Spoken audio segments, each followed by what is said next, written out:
This is the HTC U11. Now let's deal with that name first. So the U is part of HTC's new brand name, which is the HTC U, as you can expect, and the 11 shows this is the flagship. It's the successor to the HTC 10 from last year. We've previously had the M9, M8. HTC had a whole litany of history with bad names for phones, and it's continued it with the HTC U11. So let's start with a big innovation that HTC hopes will take it away from the leading pack of smartphone manufacturers and into the stratosphere. It's Edge Sense. Now this is basically the ability to squeeze the edges of the phone and have the phone do stuff. This is what HTC thinks would make the difference between something like the Galaxy S8 with its beautiful infinity display, and essentially means that you can open the camera with a quick squeeze and you can open Google Assistant with a long one, but you can customize it as well. That sounds like a great idea, and in practice, it kind of is. You know, being able to open the camera out of your pocket straight away is good, and you can change it to other bits and pieces. But you have to squeeze it quite hard. I felt like it should be a little bit more easy, a bit more flexible. Ultimately, it just feels like you're squeezing a metal device and hoping that something happens.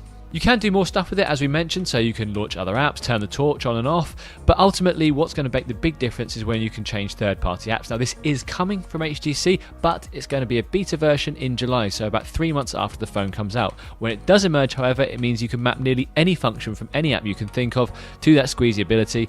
For instance, if you've got Google Maps up in front of you and you're not quite zoomed in enough, instead of having to take 2 hands and pinch and zoom, you can just squeeze with one hand and make it much easier when you're walking around town trying to find your way around.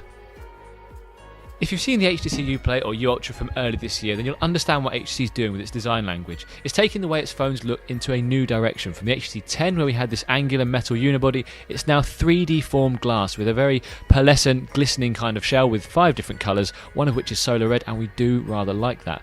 Now this is going to be quite a subjective design. Some people really hate it, as we saw with the U Ultra. Some people absolutely love it because it does have a premium finish to it, but it is a fingerprint magnet. The good news is it wipes off very quickly, but it's not as premium looking as perhaps a metal unibody, and we're quite sad to see HTC drop the angular design of the HTC 10.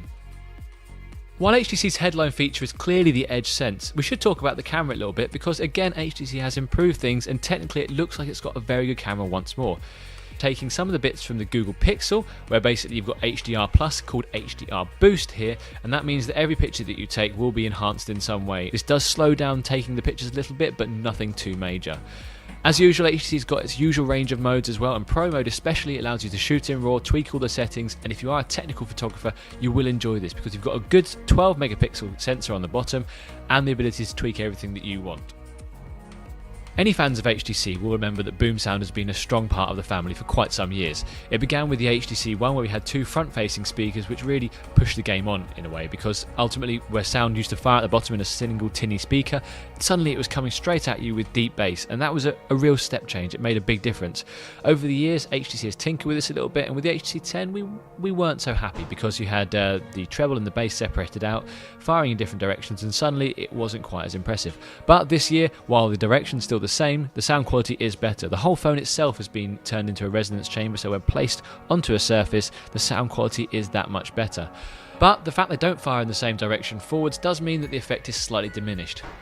But in terms of sound quality, HTC has done something really interesting. While we haven't got a 3.5mm headphone jack on there, which is a shame, there is an adapter in the box, but unlike Apple's, this has got a DAC involved in it as well. So that means that not only will you be able to use any pair of headphones, but those headphones will sound better.